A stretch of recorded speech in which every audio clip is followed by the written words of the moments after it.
Bonjour, j'espère que vous allez bien. Alors, ça y est, hein, c'est les énergies du mois de mars. Moi, je suis toute contente parce que c'est le printemps, les jours rallongent. Et puis, le printemps, c'est toujours l'espoir d'un renouveau. C'est quand même rassurant de savoir que, quoi qu'il arrive, le printemps revient. Bon, sur ces considérations, j'espère que vous allez bien, que vous vous portez bien où que vous soyez. Euh, Qu'est-ce que je voulais vous dire? Eh bien, je vais faire les guidances en utilisant les mêmes jeux que le mois dernier, ou à peu près. Donc, pour ceux qui aiment bien savoir les jeux que j'utilise, je vous invite à regarder le début de la vidéo, enfin des vidéos d'astromancie du mois de février, où je présente rapidement les jeux. Et là, je vais introduire un autre jeu qui s'appelle la Sibylle des salons. Alors, c'est un jeu qui est très très vieux, qui a été remis au goût du jour par Grimaud. Grimaud qui est l'éditeur de ces cartes-là, parce qu'il y avait dans ces illustrations un petit peu vintage des choses qui passeraient plus aujourd'hui, hein, faut le dire. Et d'ailleurs j'ai pu comparer puisque moi j'avais la vieille édition, que voilà. Vous voyez, elle n'est pas récente puisqu'elle est de 1969. Je l'utilise jamais, je pense qu'elle appartenait à ma grand-mère. Voilà, donc j'ai fait l'acquisition de la nouvelle édition. Et puis, ça permettra de voir aussi, après les premiers tirages, le côté plus pratico-pratique des choses. Vous savez, bon, on vit quand même tous dans la vie matérielle et parfois on a besoin de savoir aussi concrètement ce qui se passe.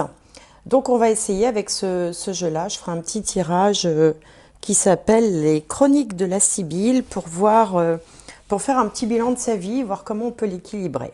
De sa vie à l'instant T, bien sûr. Voilà, écoutez, on va y aller tout de suite et on va commencer par le premier signe. Alors, prochain signe, allez, celui-là, les balances.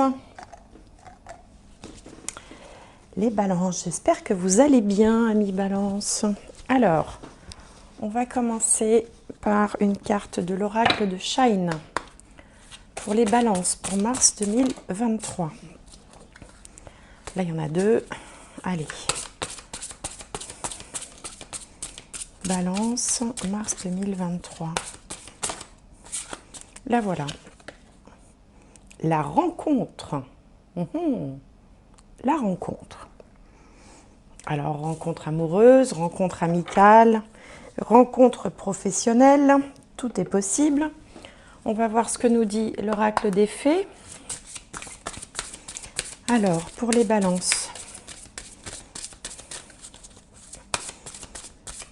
pour le mois de mars 2023.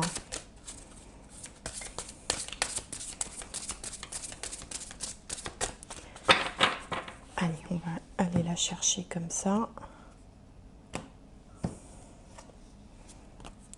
Allez-y doucement, vous dit-on. Arrêtez d'essayer à tout prix de tout contrôler et toutes les portes s'ouvriront à vous. Ah, alors il peut être question d'une rencontre, mais il ne faudrait pas tomber dans le sabotage parce que vous seriez trop dans le contrôle ou parce que vous seriez peut-être méfiant. Alors c'est valable tant sur le plan sentimental que professionnel, qu'amical. Il y a des gens qui sont méfiants de nature et puis il y a des gens qui ont appris à devenir méfiants parce qu'ils ont eu des déconvenues dans des relations. On va regarder ce que nous dit l'oracle du soleil. Alors, pour les balances, pour le mois de mars 2023.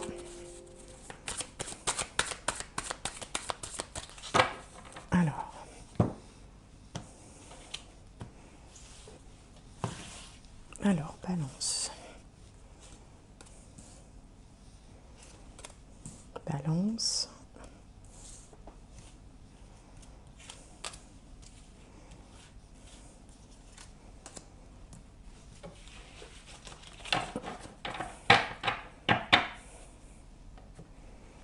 Alors, on a ici la dévotion. Saturne en balance, justement.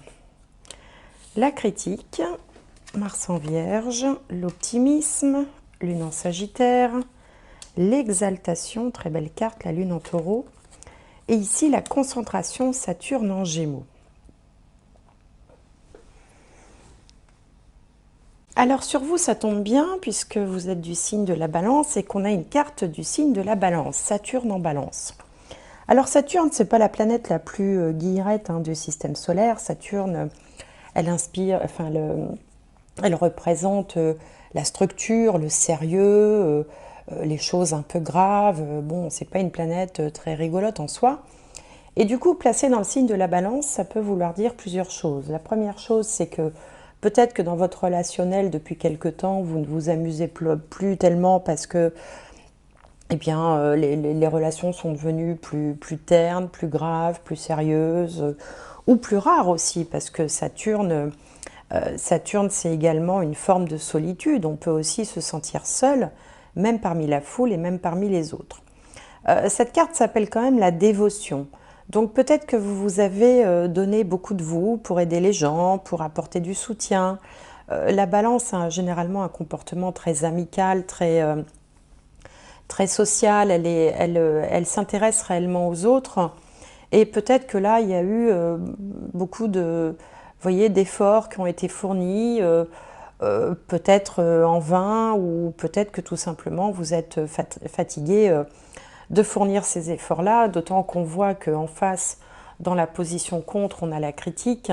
Vous avez peut-être le sentiment que vos efforts n'ont pas été reconnus à leur juste mesure, voire même qu'ils ont fait l'objet de quelques critiques de la part de personnes, ce qui peut toujours être extrêmement décevant quand on aide quelqu'un et qu'on a le sentiment qu'il n'y a aucune reconnaissance. Bon, ça peut aussi vouloir dire que vous-même avez eu un esprit critique face à certains comportements, certaines personnes, une personne en particulier ou dans un groupe. Bon, en tout cas, ça ne vous a quand même pas complètement, ça ne vous a pas complètement démoralisé, puisque vous gardez quand même un optimisme ici, chevillé au corps, avec la Lune en Sagittaire. Et puis, de toute façon, c'est plus fort que vous avez un intérêt pour les autres, pour autrui, vous êtes quelqu'un de résolument tourné vers l'extérieur, et ça ne va pas s'arrêter, même s'il y a pu y avoir quelques petites déceptions dans les temps passés, parmi les gens que vous fréquentez régulièrement. Alors, on est plus, à mon avis, dans le domaine de l'amitié, mais ça peut être aussi dans le domaine sentimental. C'est-à-dire qu'on a pu aussi faire des efforts pour un partenaire, une partenaire, et avoir l'impression que ces efforts ne sont pas reconnus, voire même qu'ils sont critiqués. Mais malgré tout, vous voulez y croire et vous voulez continuer à garder cet optimisme, ce côté positif, un état d'esprit positif par rapport à tout ça, en vous disant que rien n'est perdu et que les choses peuvent toujours s'améliorer. Et c'est exactement dans cet état d'esprit que vous allez être, puisqu'avec l'exaltation, la Lune en Taureau, on est ici content, satisfait, donc il s'est peut-être aussi passé quelque chose. Il y a peut-être eu quand même finalement une forme de reconnaissance ou quelque chose qui vous a déjà, qui a laissé renaître l'optimisme que peut-être vous aviez un petit peu perdu, ou qui a effacé une tristesse, effacé une déception.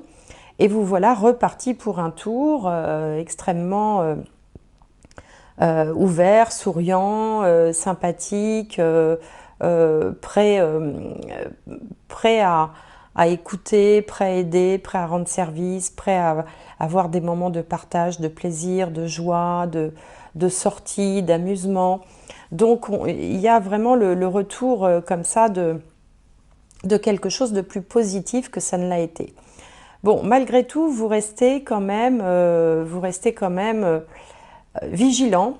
C'est marrant parce que c'est pas le premier signe que je fais là pour le mois de mars et on retrouve un peu ces mêmes énergies. On reste un petit peu vigilant avec cette carte de la concentration, Saturne en Gémeaux, où on va quand même faire plus attention aux paroles, celles que l'on prononce et celles que l'on entend.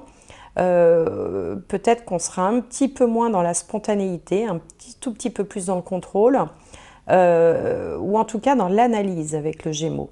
Saturne en Gémeaux, c'est aussi l'analyse, avant de se laisser complètement porter par l'ambiance. Il y aura quand même toujours une petite analyse ou une petite prudence que vous ferez preuve d'un peu de prudence avant de vous abandonner complètement.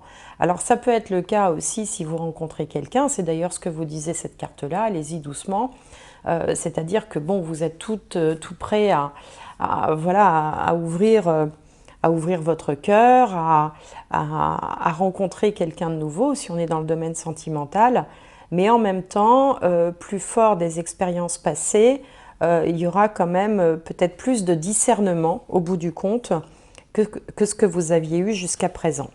Alors, on va regarder avec le tarot Osho Zen Tarot, voir si ça nous en dit plus. Alors, hop. Alors, sur la critique, sur l'optimisme, sur l'exaltation et sur la concentration.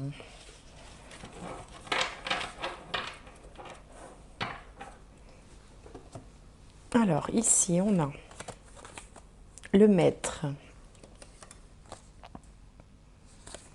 l'éveil, au-delà de l'illusion, arcane majeur, et la banalité. Alors la banalité, c'est vrai que la banalité, c'est pas un mot qui fait rêver tellement, mais pourtant c'est une très belle carte. Alors, donc, on a, alors, sur la dévotion, on a la morale. La morale qui correspond à la dame d'épée dans le jeu de tarot traditionnel.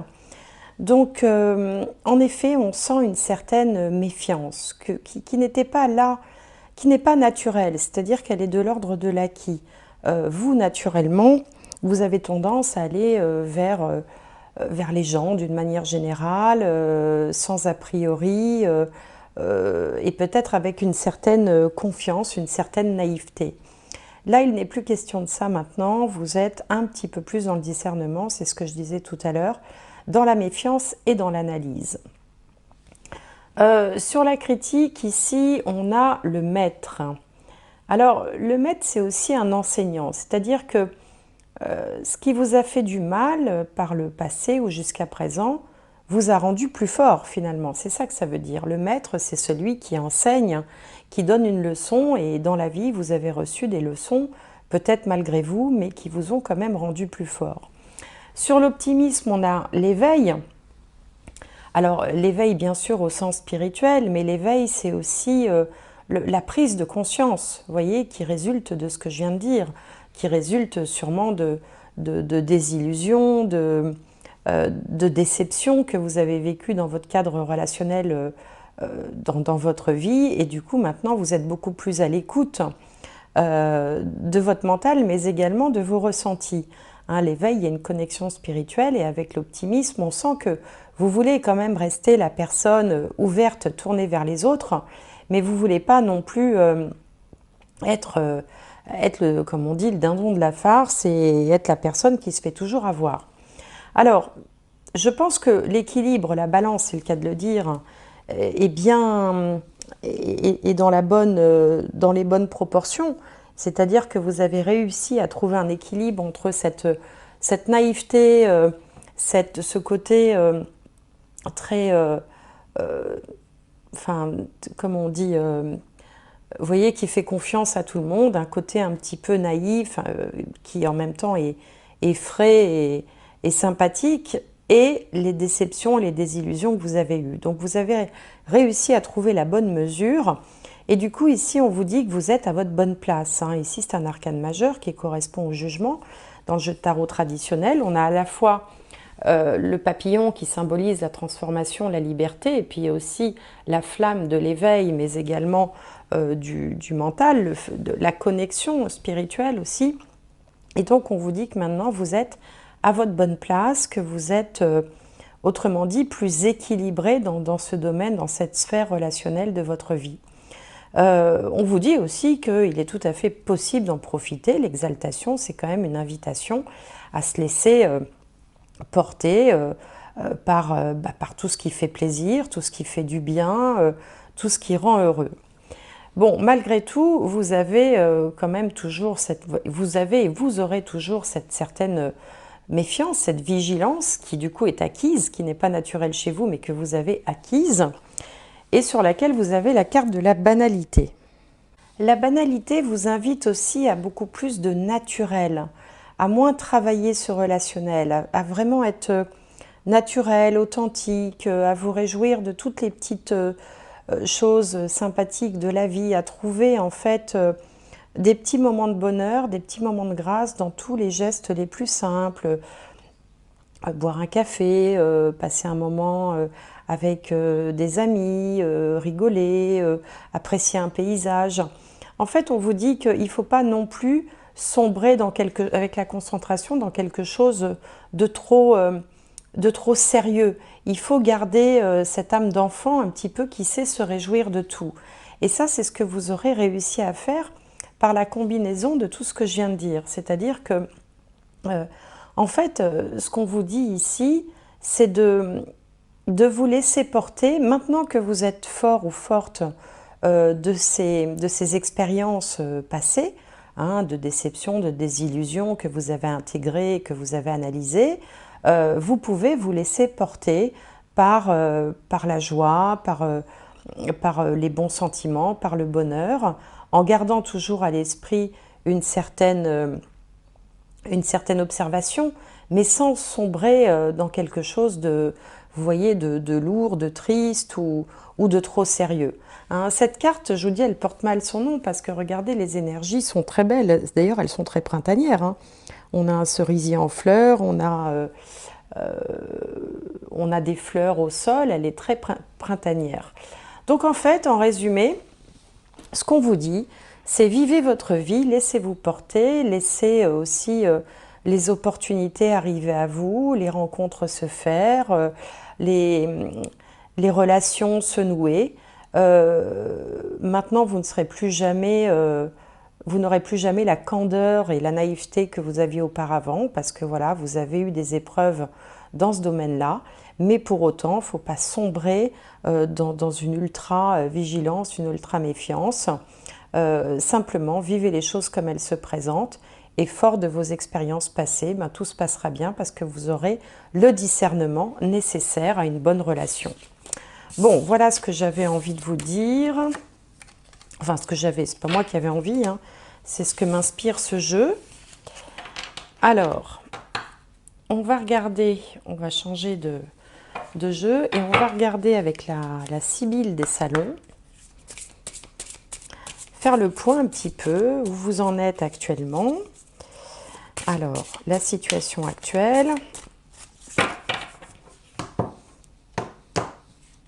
Alors, en 4 cartes, on va faire un tirage qui s'appelle comment ce tirage-là? Déjà, j'ai oublié. Les chroniques de la Sibylle. Donc, vous avez une situation actuelle, une situation passée, une évolution future et un conseil à adopter. Alors, la situation actuelle. La situation passée, l'évolution future et un conseil à adopter. Alors,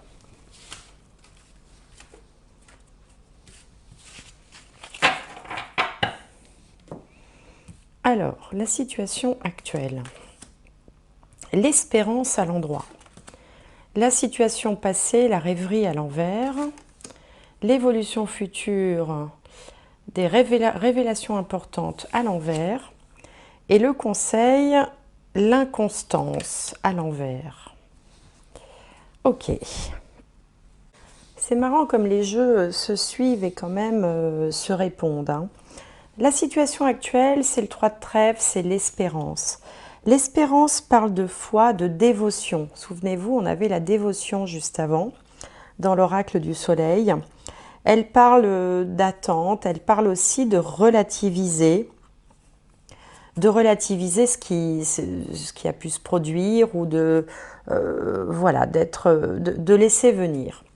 Dans le passé, on avait donc la rêverie à l'envers qui vient nous dire que peut-être alors peut-être qu'il y a une certaine nostalgie d'une époque lointaine ou récente qui n'est plus, une forme de mélancolie, mais aussi elle fait surtout, elle parle de désillusion, de déception. Hein, quand on rêve, ben, c'est l'illusion, c'est le rêve, mais à l'envers, c'est la déception, c'est la désillusion. Donc c'est exactement ce que je vous disais tout à l'heure. Hein. Vous avez appris de votre expérience et là, vous êtes un peu dans une sorte de statu quo, d'attente. Vous espérez, mais pas trop non plus, parce que vous ne voulez pas justement retomber dans la désillusion. Alors, ce qu'on vous conseille ici, le 47 à l'envers, c'est l'inconstance. Et l'inconstance nous parle d'autodiscipline, elle parle de reprise en main, de reprendre le contrôle. C'est-à-dire que on retrouve le côté sérieux de Saturne qu'on avait tout à l'heure sur les cartes, le côté structuré, sérieux, pas très rigolo. Donc reprendre le contrôle, mais pas trop quand même, parce qu'il ne faut pas devenir non plus quelqu'un de triste et de... Vous voyez, c'est ce que je vous disais tout à l'heure. Et la façon dont les choses vont évoluer, eh bien c'est le 23, la révélation importante, qui est à l'envers, et qui vous dit que vous allez pouvoir justement éviter les futurs pièges. C'est-à-dire qu'on ne vous y prendra plus. Vous avez appris, vous avez eu une leçon de vie sur votre chemin de vie. Et justement, avec cet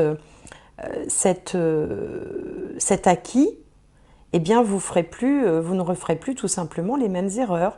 Mais il faudra trouver la bonne mesure, c'est-à-dire à la fois rester suffisamment ouvert, mais pas non plus complètement naïf. Voilà, tout simplement.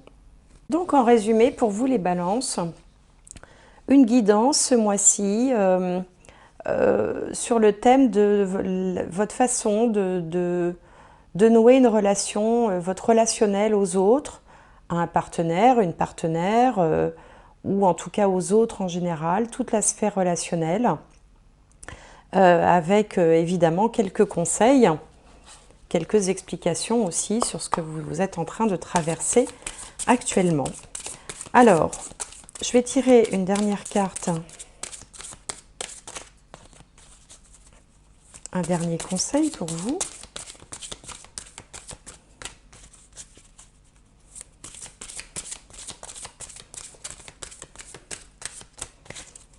Donc le jeu vous dit de garder l'espérance, mais d'avoir quand même suffisamment de discernement, quoi, tout simplement. Alors là, on vous dit pas pour vous. Pas pour vous. Alors, on a ici un jeu d'échecs avec au milieu un petit gâteau chinois. Vous savez, celui dans lequel il y a des messages. Et avec un petit drapeau blanc qui demande une trêve. Pas pour vous. Donc pas pour vous, c'est-à-dire que vous n'êtes pas fait, vous, pour faire la guerre. Vous voyez ici, quand on a un jeu d'échecs comme ça représente toujours une bataille, une guerre. Hein. Donc vous n'êtes pas... en fait, vous avez horreur des conflits, et ça, c'est bien connu que les balances ont horreur des conflits. Donc ce qu'il vous faut, c'est trouver le milieu, la voie du milieu, pour à la fois être capable quand même de s'affirmer, mais en même temps, ne pas tomber dans les conflits, parce que ça, c'est justement ce que vous aimez le moins. Et c'est pour ça qu'on vous conseillait peut-être d'y aller doucement quand vous rencontrez de nouvelles personnes, de ne pas se surinvestir et de ne pas non plus de garder une certaine vigilance, mais sans sombrer dans quelque chose de triste, parce que vous ne pouvez pas lutter contre votre nature à vous, qui est de créer du lien, d'aller vers les autres. C'est vraiment, c'est vraiment la nature de la balance, d'être ouvert aux autres. Et donc, vous ne pouvez pas lutter contre votre nature, mais vous avez horreur des conflits. Donc, en résumé, les deux premières cartes résumaient très bien l'ensemble de cette guidance. C'est que quand vous faites de nouvelles rencontres, quand vous avez de nouveaux cercles sociaux, quand vous intégrez de nouveaux cercles sociaux, eh bien, allez-y doucement, naturellement, avec toute la gentillesse et la sympathie dont vous êtes capable, mais sans se surinvestir et sans se laisser berner. Voilà, tout simplement. Bah, écoutez, j'espère que cette guidance vous aura parlé, qu'elle vous aura plu. N'hésitez pas à mettre un petit pouce ou un petit commentaire ou à vous abonner si ce n'est pas fait. Je vous souhaite en tout cas un excellent mois de mars. Profitez bien des belles énergies du printemps. Et je vous dis à bientôt.